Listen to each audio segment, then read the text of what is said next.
ಚಿಕ್ಕಬಳ್ಳಾಪುರ ಕೆಂಪೇಗೌಡ ಜಯಂತಿ ವೇಳೆ ಉಂಟಾದ ಗಲಾಟೆಯಲ್ಲಿ ಬಂಧಿಸಿ ಜೈಲಿಗಟ್ಟಿದ್ದ ಜೆಡಿಎಸ್ ಮತ್ತು ಬಿಜೆಪಿ ಕಾರ್ಯಕರ್ತರು 9 ಜನರ ಪೈಕಿ 8 ಜನರಿಗಿಂದು ಬೇಲ್ ಮಂಜೂರಾಗಿ ಬಿಡುಗಡೆಗೊಂಡರು. ಬೇಲ್ ಮಂಜೂರಾದ ಮಾಹಿತಿ ತಿಳಿದಿದ್ದಂತೆ ಅಣಕನೂರು ಜೈಲ್ ಮುಂದೆ ಜಮಾವಣೆಗೊಂಡ ಸಮುದಾಯದ ಮುಖಂಡರು, ಅಭಿಮಾನಿಗಳು, ಕಾರ್ಯಕರ್ತರನ್ನ ಪೊಲೀಸರು ಚದುರಿಸಿದ್ರು.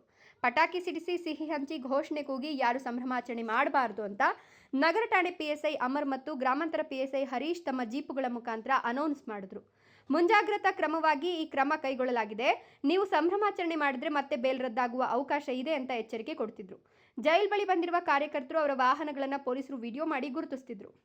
ನೋಡಿ, ಘಟನೆ ನಡೆದಿರ್ತಕ್ಕಂಥದ್ದು ಹೇಳಿದ್ದು 27ನೇ ತಾರೀಕು. ಅವ್ರನ್ನ 27ನೇ ತಾರೀಕು ಸಂಜೆ ಅವ್ರನ್ನ ಒಂದು ಅರೆಸ್ಟ್ ಮಾಡಿದರು. ಅವ್ರು 28ನೇ ತಾರೀಕು ನ್ಯಾಯಾಲಯದ ಮುಂದೆ ಜಡ್ಜ್ ಮುಂದೆ ಪ್ರೊಡ್ಯೂಸ್ ಮಾಡಿ ಅವ್ರಿಗೆ 14 ದಿನಗಳ ಕಾಲ ನ್ಯಾಯಬಂಧನ ವಿಧಿಸಿದ್ರು. ಅವ್ರಿಗೆ ನಂತರ ಸೋಮವಾರದಂದು ಬೇಲ್ ಅಪ್ಲಿಕೇಶನ್ನು ನಾವು 8 ಜನರಿಗೆ ಹಾಕಿದ್ವಿ. ಅದನ್ನು ಕಾನೂನು ಚೌಕಟ್ಟಿನಲ್ಲಿ ಕಾನೂನನ್ನು ಪರಿಗಣಿಸಿ ಅವ್ರಿಗೆ ಷರತ್ತುಬದ್ಧ ಜಾಮೀನನ್ನು ಇವತ್ತು ನ್ಯಾಯಾಲಯ ಕೊಟ್ಟಿದೆ. ನ್ಯಾಯಾಲಯದ ಆದೇಶದಂತೆ ಇವತ್ತು ನಾವು ನಡೆದುಕೊಳ್ಳೋದಕ್ಕೆ ನಮ್ಮ ಕ್ಲೈಂಟ್ಸ್ಗೂ ನಮ್ಮ ಕಕ್ಷಿದಾರರಿಗೆ ಹೇಳ್ತೀವಿ. ಆದ್ದರಿಂದ ಇವತ್ತು ನಮ್ಮ ಕಕ್ಷಿದಾರನ್ನ ಬಿಡುಗಡೆ ಮಾಡ್ತಿದ್ದಾರೆ.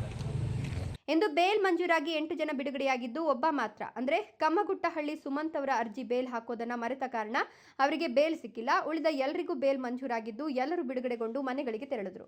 ಬಂಧಿತರ ಪರವಾಗಿ ಹಿರಿಯ ವಕೀಲ ಪಿ ಸುಬ್ರಹ್ಮಣಿ, ಕೇಶವ, ನವೀನ್ ಕುಮಾರ್ ಮತ್ತು ಎನ್ ಮುನಿರಾಜು ವಕಾಲತ್ತು ವಹಿಸಿದ್ರು.